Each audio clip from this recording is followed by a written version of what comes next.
asalaamaaleykum mbokkee xarit yi ñuy seetaan dal leen ak jàmm ci miroir Covid 19 12e numéro lépp aju ci opération daan corona maanaam mu di magazine bi ñu jagleel feebar bi nga xamante ne dugg na ci dëkk bi depuis ñaari fan ci weeru mars ba tey niñ koy defee bés bu jot laataa ñuy tàmbali dañuy xool nag li nga xam moom mooy situation du jour tey jii ministère de la santé et de l'action sociale am na nag téeméer ak juróom-ñaar fukk ak ñetti test yoo xamante ne def na ko ci lim boobu nag fukk ak ñett am nañ ci lii di coronavirus fukk ak ñaar yi doonoon ay cas contact yoo xamante ne service u ministère bi ñu ngi leen doon suivre benn bi nag doon ab cas communautaire ci loolu am na fukki patient yoo xamante ne wér nañ ba génn nañu hôpital kon bu ñu xaymaa depuis début maladie bi ba léegi Sénégal enregistré gum na ñaar téeméer ak juróom-ñaar fukk ak juróom-ñetti cas ci loolu nag am na si ñaar ñoo xamante ne dañoo ñàkk seen bakkan am kenn koo xamante ne dañ ko évacuer ca France ngir faji ko ak nag téeméer ak ñaar fukk ak ñett yoo xamante ne ba léegi ñu ngi ci lalu hôpital yi ñuy fàttali bu ngeen ko gisee ci suñu tableau ak carte Sénégal bi gis ngeen ko tey ci bésu 11 avril jamono ji juróom-ñeenti région ci biir réew mi foofu la jàngoro ji dugagum fan la ñuy njëkkee mu di diwaanu Touba lan moo ko waral ndaxte fan yi ñu génn yëpp gis ngeen ne amatul woon benn cas ñaari malade ñoom ñoo desoon ci lalu hôpital yi wante tey jii nag dafa am leneen lu bees mu di ab cas communautaire bu ñu nemmeeku foofu ci diwaanu Touba kon ci diwaanu Touba la ñuy dem Mohamed Diop lañ fay fekki suñu naataango. jërëjëf Ibrahima ñoo ngi lay nuyu di la dalal jàmm fii ci diwaan bu Touba nga xamee ne jamono ji ñoo ngi fi nemmeeku beneen cas bu coronavirus cas bii nag ab cas communautaire la ñu nemmeeku ko ci benn commerçant boo xam ne mu ngi nekk ci biir marché Ocass bu Touba ñëw fekk si nag ñaar ñi nga xamee ne jamono ji ñoo ngi leen doon faj ci centre de santé bu Daaru Marnaan te seen état sax jamono ji mu ngi tane bu baax a baax jamono ji kon ñu nemmeeku ñetti cas wu coronavirus ci dëkk bu sell bi ci diwaan bu Touba.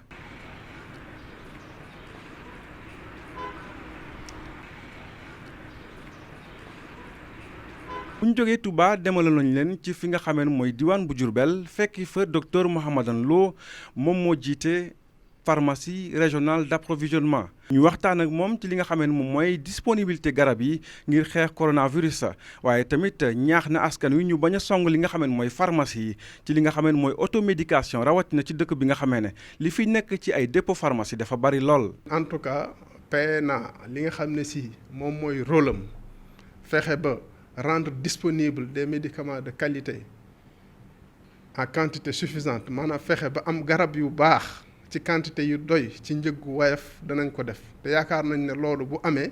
nit ñi duñ soxla di dem ci marché noir bi pour approvisionner waaye comme ni ko waxee yaakaar naa menace la surtout ak chloroquine bi je pense que foofu ñuy sensibiliser il faut que ñu sensibiliser ci nit ñi. jàpp bi askan wi Touba di jàpp ci li nga xam ne mooy xeex bi ñuy xeex coronavirus ñoo ngi koy nemmeeku bu baax a baax association pour le développement économique de Touba di ab kuréelu ndaw entrepreneur ñoom ñoo yëkkati ab alal jagleel ko kilifa yi ngir ñu xeex li nga xam ne mooy jàngoro coronavirus 11 millions ci suñuy koppar di fukki millions ak benn lañ jébbal kilifa yi ngir ñu xeexe ko jàngoro bi di coronavirus. ñu toll ci 5 millions sec liquide bu war a dem ci xaalis liquide bu war a verser trésor ak 15 tonnes 300 sacs de riz ak saabu ak médaar saabu bi ak médaar bi ñu ngi xalaatoon mu dem xitma ci jumaa ji comme ay taalibe lañ te gis na ni foofu mbooloo mi dafay dem lépp daal ñu ngi ko jagleel xeex Covid 19 bi di wuyu président ci appel bi mu woote comme citoyen yi di ko xamal ne ñoo ngi ci ginnaawam. Touba dugg ci beneen étape ci jàngoro bii di coronavirus gannaaw bi nga xamee ne nemmeeku nañu ab accalmie ci transmission bi nga xam ne ñoo ngi ko doon nemmeeku am nañ benn cas communautaire boo xam ne nemmeeku nañ ko ci biir dëkk bi muy loo xam ne kilifa yi yor wàllu kër docteur ragal nañ ko lool ba tax na ñoo ngi ñaax askan wi ñu gën a sàmmonteeg bu baax a baax digle yi nga xamee ne ñoo ngi koy digle bés bu set jëm ci wàllu set ak sellal. Mohamed Diop cant ak ngërëm ñeel na la kon bu ñu jugee ci diwaanu Touba dañuy dem ba diwaanu Louga moom itam fan yi ñu génn gis ngeen ne amoon na benn cas communautaire fan la mujjee ba tey jii nag ñuy wax ak yéen kon commerçant googee ñu nemmeeku woon ca diwaanu Louga mu doon ab cas communautaire jot na wàllugum nag ci bisu tey jii fukk ak juróom-ñaari doomu aadama loolu nag moo tax ba diwaanu Louga kon tey jii ñu ngi fay wàññi fukk ak juróom-ñetti doomu aadama yoo xamante ne am nañ loolu di Covid 19 ba jamono ji sax am na yeneen contact yoo xamante ne ñu ngi leen mettre en quarantaine. ginnaaw diwaanu Louga kon dañuy dem ba benn dëkk ñaari gaar mu di Thiès nag kon jamono ji nemmeekoo guñ tamit beneen cas bu bees wante nag autorités yi ñu ngi ci li ñu duppee prévention boo xoolee ca Thiès Nord foofee nag responsable district ba fa nekk jamono ji ñu ngi def seen kéem kattan ba jàppale ñëpp ci loolu ñu duppee prévention naka noonu itam am na ay bonne volonté yoo xamante ne ñu ngi leen di former ngir ñu mën a sóobu bu baax a baax ci xeex boobu ñu jëmale ci coronavirus. diwaanu Thiès kon Cheikh Anta Diop la ñu fay fekki xool naka la ñuy sóoboo ci prévention bi. nuyu naa la di la fay bu baax ci beneen numéro dikkaat fii ci diwaanu Thiès lu jëm ci wàllu miroir Covid 19. tey nag dañuy fas yéene dem fi nga xamante ne moom mooy Thiès Nord foofee nag bu ñu fa demee dañ fay fekk ay waa kër docteur ay infirmier chef de poste ay chef de village ñu ñëwoon nag ay partenaires indi leen benn jumtukaay di benn ambulance bu mucc ayib ñu fas yéene nag yóbbu ko ci poste de santé bu kër Sayib Ndoy loole nag nee nañ fii mu ñëwee dafa baax lool dinañ mën di yóbbu way feebar yi ci hôpital Amadou Sakhir Ndiéguène bu Thiès waaye Honorine Gomis bi nga xamante ne mooy infirmière chef de poste bi dikk na ci lu yaatu lu jëm ci wàllu jàngoro ji di coronavirus tey it nee nañ ñoom am nañu ay équipement muy EPI li ñuy wax équipement de protection individuelle ak ay masque waaye nag li seen jafe-jafe mooy way feebar yi bu ñuy ñëw di def ay consultation duñu takk masque. ambulance bi moom franchement dama ci kontaan ndaxte xam ngeen ni ambulance moom dafa jëriñ lu bari poste de santé dina jëriñ population bi jëlin personnel bu fay liggéey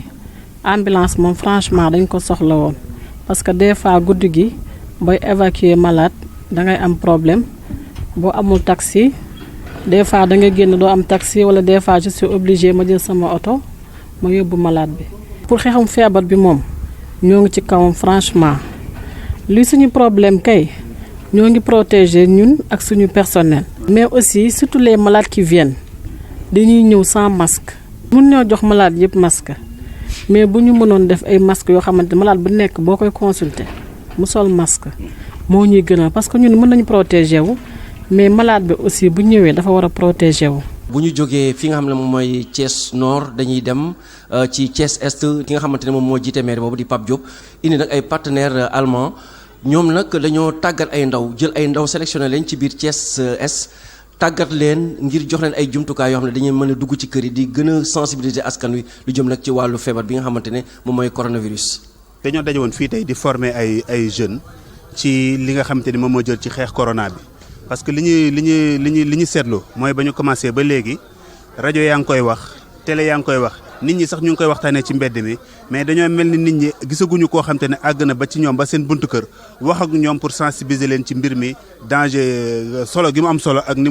mu doyee waar. moo tax ñu jël am ay partenaires allemands waa GFA ba ñu lii dabee ñoom ñu ne dañ ciy indi seen participation ci loolu boobu la ñu ñëw. ñu ne ñu formation bi ci la ñuy ànd ak ay prospectus ñu jël xale yi yebal leen sur le terrain ñu waxtaan ak askan wi. fi ñu gën a nag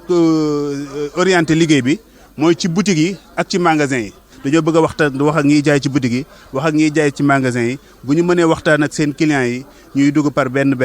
wala ñaar bu fekkee mën na mais nañu respecter distance bi. kon nag lii la leen indiloon ci ay xibaar lu jëm ci wàllu coronavirus ñu ngi leen di jox dig daje beneen yoon. jërëjëf Cheikh Anta bu ñu jógee Thiès dañuy doxantuwaat ba beneen région mu di bu Ziguinchor foofee nag ba léegi ñoom it ñu ngi ci xeex bi jëmale ko ci Covid 19 ci daara yi la ñuy dem xool ana ban disposition lañ jël li ñu nemmeeku nag mooy bu fekkee ne am na yenn sëriñu daara yoo xamante ne ñu ngi topp digle yi am na ñeneen ñoo xamante ne ba léegi yëgaluñ ko seen yaram. Boubacar Diassi nuyu nañ la. Ibrahima Kane gannaaw bu ñu leen dalalee fii ci diwaan bu Ziguinchor. tey ñu taamu sujet bi nga xamante ne moom mooy Covid 19 ak sëriñ daara yi waaye sëriñ daara yi du n'importe quel sëriñ daara ndaxte am na ay sëriñ daara yoo xamante ne ñoom dañu am ay xale yu dem yelwaani ji gannaaw bu état bi jëlee ay mesures tëj lépp luy école ak daara ñun Ziguinchor ñu gis ni xale yaa ngi dugg ci dëkk bi di yelwaan moo tax ñu taamu tey jege kenn ci sëriñ daara yi laaj ko ba xam moom mu ngi wàccoo ak li nga xamante ne moom mooy autorité yi mesures yi ñu jël. exactement ñi fiy jàng ñi xam ne si kër gi fii lañ dëkk ñu ngi toll si 39 xale amoon nañu daan ñëw waaye depuis jamono ji nga wax ji nañu arrêté xale yi nañu arrêté dem jàng ji waaw ñun ñu respecté boobu tamit si ndigalu gouvernement bi waaw boobu ba léegi xale yooyu ñoo xam ne dañu ñëw jàng si ñëwatuñu. dañu ay 86 bi ma mujjee waaw ñoom arrêté nañu ak mag ñoo xam ne am dañu ñëw jàng xam-xam. waaw xam nga ñu ne xoddeeku balaa lakkale bi mbir mi xewee luñ si gën ñaax nit ñi de ci raxasu la d'abord si cet ak yu mel noonu moo tax ñun mbir mi dafa am rek xaaruñu sax kenn wax ñu dañu amoon suñu bidon yu mel ni ñu directement ma dem jënd kii wut plombier mu defar la xaaruma si kenn ndax xam naa ni njaboot laa yor ay xale yi laa yor xam ne te kër la boo xam ne kër bu mag macha allah waaw fi mu ne nii képp kuy dugg kay même bu dee journaliste moom da ngay raxasu balaa ngay dugg kër gi waaw te respecté ngeen ko tamit wax dëgg yàlla waaw. bu dul woon jàngoro bi nu mu ñëwee ci àdduna bi boo fi ñëwoon heure bi moom doo fekk fii yëpp day bay xaraale. su fekkee oustaz Diabo mii toog dafa fexe ba wàccoo ak lépp luy ndogal nguur gi maanaam arrêté taalibe yu daan ñëw fii ci kër gi ne leen ñu toog seeni kër ñi fi dëkk it ñoom kenn du dem yelwaan ji gis nañu ni am na ay oustaz yu ko dul respecté ndaxte foo jaar ci Ziguinchor daje ak ay taalibe boobu question la ñu posé secrétaire général mbootaayu oustaz daara yi fii ci diiwaan bu Ziguinchor ñu déglu bokk lu mu ci tontu. donc jot nañu waxtaan ci ay jotaay ñoom ak waa ministère de l'éducation pour xool nan la ñuy jàppale daara yi donc loolu bu ñu amee information yooyu ak mesures yi état bi jël pour taxawal yelwaanu xale yi góorgóorlu nan la xale yi di nekkee ci daara yi fekk duñu génn pour mën leen aar ci feebar bi loolu buñ ci waxtaanee ñoom jot nañ ñu yónnee ay information nañu góorgóorlu képp ku nga xam ni mën na téye xaleem yi ci daaraam na ko téye ñu bañ a génn. amoon na ay mesures yu xaw a métti yu nga xamante ni état bi naroon na ko teg ci wàllu ñii di yelwaanloo xale yi waaye nag ñu jàpp ni ay négociation yu takku moo tax ba ñu tegandi ko parce que lan la ñu wax ne ñëpp nañu toog seen kër loolu ñëpp mënuñu ko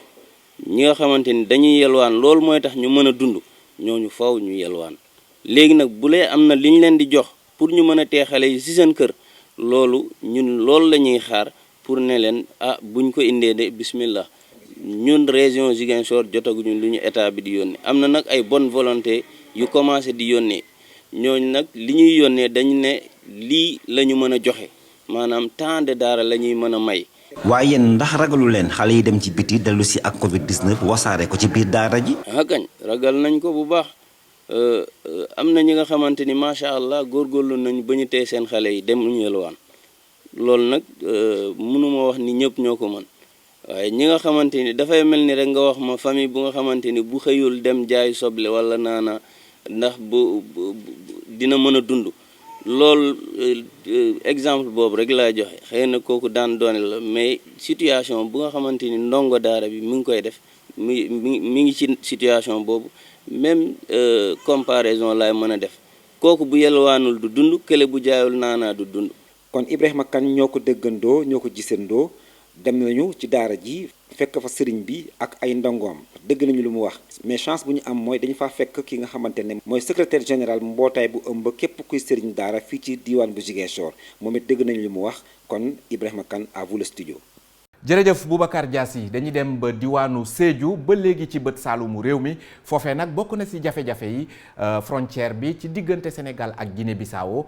rawatina nag ci arrondissement Simbandi Brassou foofee ay samba booy ñoom ñooy dugg ci àll bi yéeg ay moto Jakarta ngir nag di mën a amal dem ak dikk loolee nag ñu di ko ñaawlu naka noonu itam ay rassemblement rawatina saa su kankurang di génn ak yu ni mel ba tax na sous-préfet Simbandi Brassou di ko ñaawlu di woote nag ngir ñu renforcer ko base militaire yi foofu lépp aju ci wàllu surveillance bi kon ñu dem ba diwaanu Sédhiou Bakary Konté ana lan lañ mën a jàpp tey. lu ñu mën a jàpp fii ci diwaanu Sédhiou surtout ci département bu Goudomp bu ñuy woowee Balantacounda diggante ma Guinée-Bissau frontière moo fa nekk surtout ci Simbandi Brassou mu nekk arrondissement boo xamante ne bëri na ay communes yu am frontière ak Guinée-Bissau wante sous-préfet Ousmane Sané mu ne dafa bëri ay yoon yoo xamante ne ay zone de contournement la yoo xam ne askan bi ñu ngi jóge ci Guinée-Bissau di dugg ci biir Simbandi Brassou maanaam ci Balantacounda moom nag mu daat koy ñaawlu trop parce que mu ne feebar bi fu mu nekk nii mu ngi ci Sénégal wante tam mu ngi ci Guinée-Bissau te Guinée-Bissau ak Sédhiou frontière bi maanaam ay 1-2 kilomètres moo nekk seen diggante donc mu am ay moto Jakarta yi dem di ñëw di indi ay askan loolu nag mu koy ñaawlu trop. frontière bi dafa bëri ay bunt presque dëkk boo dem dëkk yu am yu nekk ci frontière yëpp dëkk boo dem rek buntu dem la buntu dikk la donc yooyu yëpp ay jafe-jafe yoo xamante ne ñun dañ koy am fii. militaires yi aussi dañ leen di ñaax ñu gën a renforcer la surveillance au niveau de la frontière par des patrouilles mixtes, par des patrouilles régulières fréquentes parce que loolu rek moo tax ñu mën a maîtriser soxla woon nañ ko bu yàgg ba léegi avec le vol de bétail avec yeneen ak yeneen mais gën nañ koo soxla léegi parce qu'il y a un ennemi invisible qui est là koo xamante ne kenn du ko gis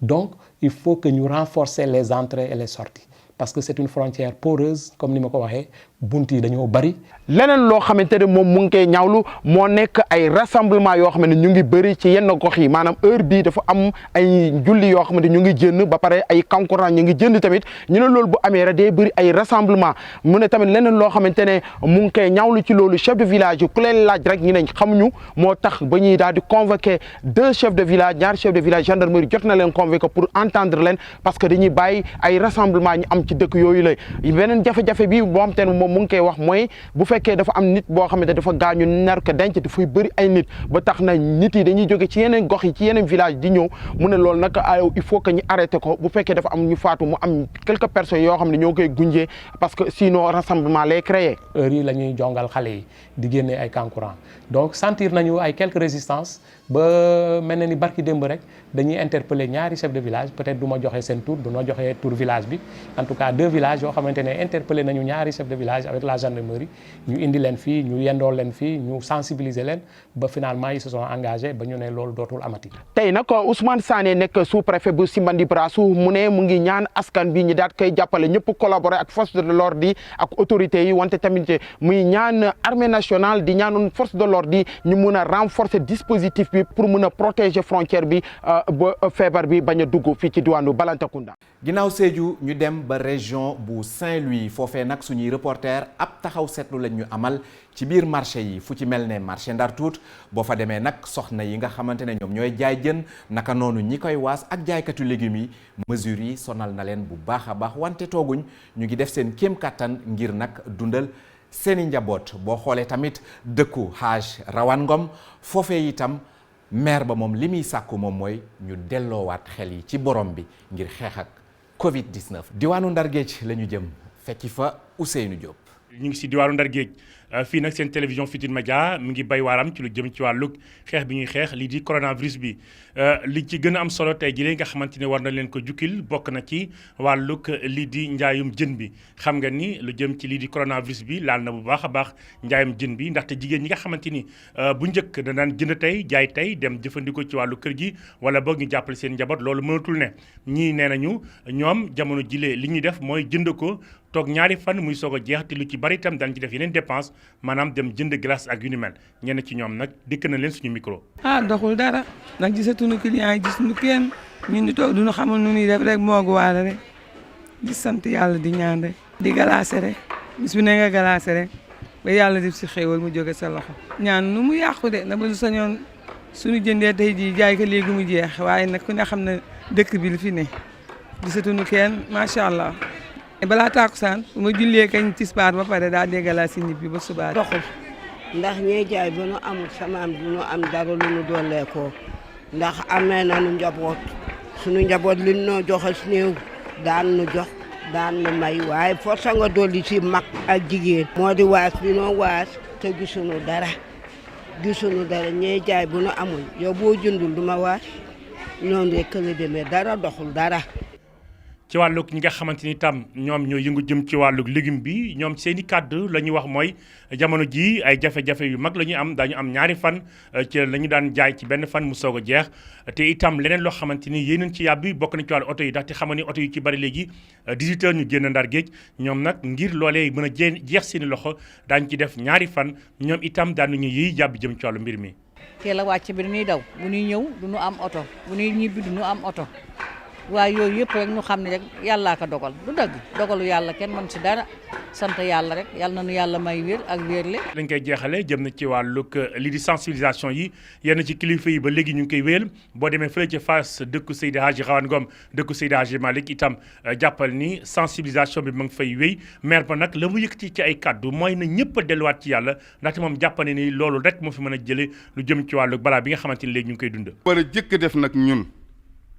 mooy ñun ñëpp nañu simi suñu mbubi bàkkaar ñun ñëpp nañu toroxlu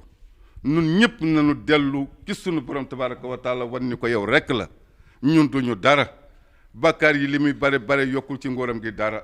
wàññiwul ci ngóoram gi dara waa bu nu àndoon ñun ñëpp di ko jaamu du wàññi ci ngóoram gi dara kon nag yàlla ci sa yërmande ak sa kàttan ñoo ngi lay ñaan bàkkaar yooyu yëpp nga diigalal nu ko ci sa géeju gi yërmande gi te jéggal nu jël balaa bi delloo ko fa mu jóge woon ci àdduna bi yëpp ñu am jàmm. mi ngi noonu Ndar géej ñu ngi xeex jëm ci wàllu coronavirus bi ci diwaan bi nag juróomi cas lañ fi amoon benn ba wér na li ci gën a am solo nag mooy cas bi nga xamante ni moom la ñu njëkk am ci diwaan Ndar géej xam nga ni bi ñu xoolee xayma amul kenn koo xamante ni daan na koy wàll mu doon mode de sensibilisation boo xamante ni itam ku nekk war na koy làmboo ndaxte moom bi mu yëgee ni yaramam xaw na jagat yi dafa dem toog ci këram ba tey jilee li nga xamante ni am nañ ko mooy amul kenn koo xamante ni wàll na ko fii loolu nag lu ñu war a saluer la di wax itam nit ñi ku ci yëg li nga xamante ni mooy yaram bu tàng wala yenn yi nga xamante ni ay mandarga la jëm ci wàllu coronavirus li ñu lay ñaan mooy nga woote ci numéro yi nga xamante ni jox nañ la ko ndaxte nag feebar bi comme day wàlle kenn ku ne li yëtteel mooy nga toog sa kër. jërëjëf Ousseynou Diop ñu desandi ci bët gànnaaru réew mi gannaaw Saint-Louis dañuy dem ba Matam nag naam amagul benn cas coronavirus ñuy ñaan yàlla bu mu ko am sax wante jamono ji ñu ngi def ñoom it kéem kattan ci prévention bi rawatina waa service d'hygiène ndax fan yi nag fépp foo xamante ne ci Matam ñu ngi fay amal ay pompage di désinfecté ak yu ni mel wante nag lenn rek la waa hôpital bi di ñaawlu maanaam médecin yi foofu li leen métti moom mooy ñenn ci seen collègue dañ leen jël affecté leen te remplacé wuñ leen si jamono ji nga xamante ne nag xeexu Covid 19 la ñu toll. kon ñu dem ca diwaanu Matam fekki Ali Bandel Niang Ali ñu ngi lay nuyu. Ibou Kane maa ngi leen di fay di leen dalal jàmm fii ci région bu Matam ñu door sunu pàcc bi ñu jagleel gox bile ak jéego action bu am solo bi nga xam ne police nationale def na ko ndax jamonoy couvre-feu la ñu ne kenn réerewul mbir ni kenn wartu génn ci mbedd yi bu xasee ba 20 heures jot waaye bile yoon dañoo dajeek benn borom njaboot boo xam ni doomam dafa sonnoon ba loof mu jaaxle lool bëggoon sax dem wuti fi nga xam ne fa lay amee wàllu mu daal di dajeek équipe yi nga xam ni gaañi commissaire Kani ñoo ko jiite. ci lañ ma ne kañ dem ñu ngi xool booy bi ma ànd ak ñoom ba sama biir kër ñu ñëw fekk booy gars yi ni ñu wëree booy bi ñoom ñoo ko ñëw jël booy bi à charge yóbbu ko mu nekk geste bu ma marqué man pour wan ni Sénégal police ak population bi ndeke ñoom ñooy bokk nekk ñooy dundandoo. waaw parce que ñoom ñoo ko jël yóbbu ko hôpital régional bu Matam ñoo ko fa yóbbu jël ko en charge boole ci toppatoo lépp ordonnance yeeg lépp police moo ko jël en charge. man dama ñëw pour remercier geste bu police def. pour woon population Sénégal police nekkul pour xeex ni non non yi nekk fi pour si aar nit ñi. kan bu ñu ñëwaatee nag ci wàllu xeex ak Covid 19 bi service d'hygiène tey mu xaw a jege benn weer bi ñu amalee xeex bi fii ci diwaanu Matam boobu ba léegi nag raxasu loxo yeeg distanciation sociale beeg yeneen digli nga xam ni administration bi digle nañ ko ci njiitalu gouverneur bu diwaanu Matam service d'hygiène nag kenn demul ñu des ci xeex bi le ndax nañoo njëkk ci terrain bi gannaaw nag dawal nañu ay bés ci xeex Covid 19 tey ji nag dañuy séq waxtaan ak capitaine Fall bi nga xam ni moo leen jiite fii ci région bu Matam. jërëjëf Ali comme ni nga ko waxee bi mbir mi xamee ba léegi région de Matam comme région Sénégal yëpp jël ay matuwaay taxaw tem ngir fexe barrer la route à la pénétration au niveau de la région bi ñu tuddee Covid 19. dañ ci jublu ci activité yooyu ba tax na li njëkk a def mooy quadrillage régional fépp foo xamante ni tey porte d'entrée la principal au niveau de la région de Matam ñu def un checkpoint de lavage des mains. L'un des points forts mooy que checkpoint yi ça fonctionne 24 heures sur 24 boo demee Ranérou à l'entrée nga ñëw Ourossogui à Oréfondé à côté Kanel yooyu yëpp c'est des checkpoints ça veut dire que képp fépp foo xam ne nit fay duggee rek au moins ñu mun leen tester ci wàllu température bi xool war surtout des jaxas seen loxo ndox ak saabu lu dul sax Covid 19 bi ci l'hôpital régional bu Matam nag am na loo nga xamante ni xaw na faa sooxee kontaan nañu la leen métti nag dafa di seen jëwriñ di ministère de la santé dafa daal di affecté ñenn ci seen ay ñooñ ñoom non seulement doyuñu ci wàllu lim ci wàllu spécialiste waaye dañu jël ñenn ci ñoom affecté leen yóbbu leen feneen te kenn remplacé. ñun nag ñu seetlu ci ne ñun hôpital régional de Matam dañ ñu jëlal ñaari sage-femme ci suñu maternité gii jëlal ñu benn infirmière d'état bu nekkoon ci service d'accueil des urgences te période bi ñu toll nii nekk période du coronavirus nekk na période boo xamante ne structures yi dañ leen war a renforcer ku ñu yokkalul waruñ la wàññil li nga yor. bi loolu amee SAMES jóg na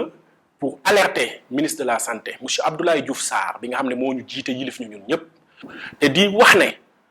pour askan wi yëpp dégg ko mën na nekk suñuy seede ëllëg tey lu ci mënati am suba nañu xam ne ñun teeloon nañu jooytu teeloon nañu artu. mbindi defo windeɗo min kaldi foti haale ɗo allah jarama on jarama.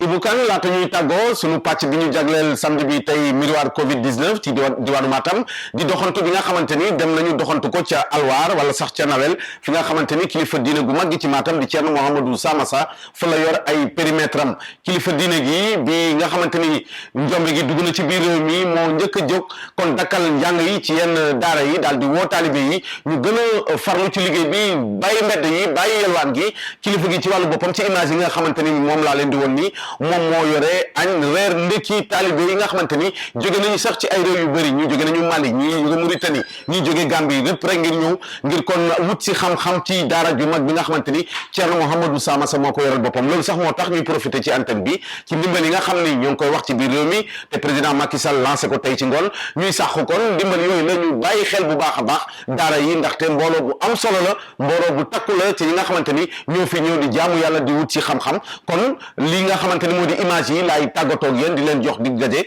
ëllëg dimanche bu soobee yàlla ñu ñëwaat ci yeneen xibaar. jërëjëf Ali Bandel Niang bu ñu jugee Matam kon dañuy doxantu dem ba ci sama région mu di région bu Fatick foofee nag Aminata Goudiaby moom moo ñu fa toogal ana lan la ñu seetlu ci couvre-feu bi foofee ca Fatick nag couvre-feu bi kon mën nañ jàpp ne respecté nañ ko bu baax a baax donte ci ndorteel bi nag bëri woon na ay jiixi jaaxa ak ñenn ñoo xamante ne daanuñ dëppoo ak li ñu digle.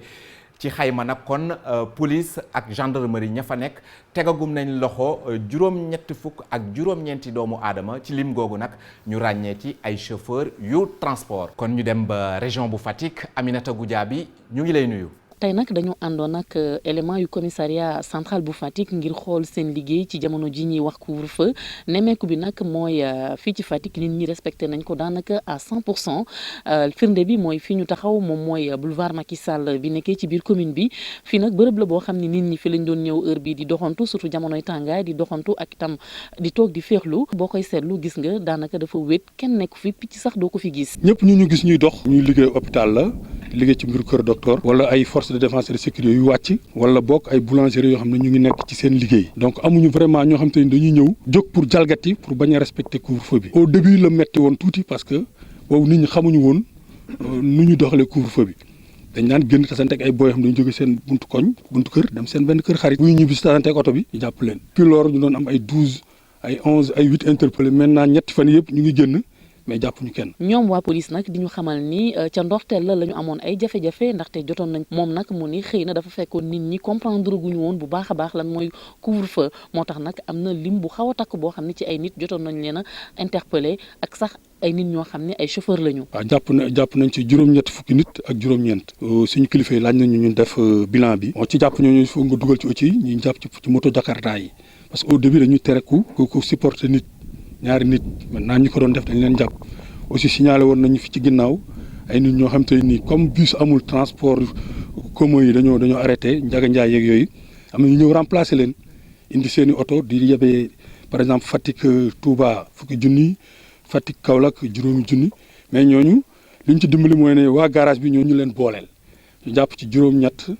bi ñu leen jàppee fanaanal fi oto yi ñaari yoon après mu ñu leen defeere sax mais après ñu fay leen amaan bàyyi leen depuis lors aussi amatul. commissaire bu Fatick yokku ci ne askan wi nga xam ne ñoom ñooy yeewoo ci biir commune bu Fatick dafa mel ni dugal nañu seen loxo bu baax a baax ci li xeex feebar bi nga xam ne moom moo di coronavirus ndax digle yi nga xam ne moom lañ leen jox yépp rawatina ci couvre-feu bi ak itam lépp lu jëm ci état d'urgence liñ ci gis ci ay nit ñoo xam ne respecté wuñ ko bëriwul. gendarmerie itam bu yàggul dara jotoon nañoo waxtaan ak ñoom nag nee ñu ci dëkku kaw yi la ñu xawee woon am ay jafe-jafe yu ndaw ba tax na sax jotoon nañ fa interpeller ay nit ñu bëri ñoo xam ni dañ leen a verbaliser expliquer leen lan mooy état d'urgence ak ni nga xam ne noonu la ñu war a comporter woo ci couvre-feu. jërëjëf Aminata Goudiaby mbokk yee xarit yi kon mu ngi noonu région yooyu lañ leen doon jagleel tey ci lu jëm ci feebar bi di Covid-19 wante laataa ñuy tàggatoo dañuy xoolaat suñu tableau de bord niñ ko waxee tey ci situation du jour bi kon jàpp leen ne tey fukk ak ñetti cas positif la ñu am ci Covid-19 fukk ak ñaar yi nekkoon ay cas contact yu ministère de la santé et de l'action sociale doon suivre. benn bi nag doon ab cas communautaire bàyyeekoo ca Touba kon ci xayma Sénégal amagum na ñaar téeméer ak juróom-ñaar fukk ak juróom-ñetti cas ci lim googu nag am na si ñaar ñoo xamante ne dañoo ñàkk seen bakkan ñu leen di jaale ba tey seen i njaboot kenn koo xamante ne dañ ko yóbbu ca France ak jamono ji nag téeméer ak ñaar fukk ak ñett yoo xamante ne ñu ngi tëdd ba léegi ci lalu hôpital yi ñuy ñaan yàlla yëkkati leen nu mu gën a gaawee mbokk yee xarit yi miroir Covid-19 la woon lépp ci opération daan corona dig daje ëllëg ak 13e numéro bi.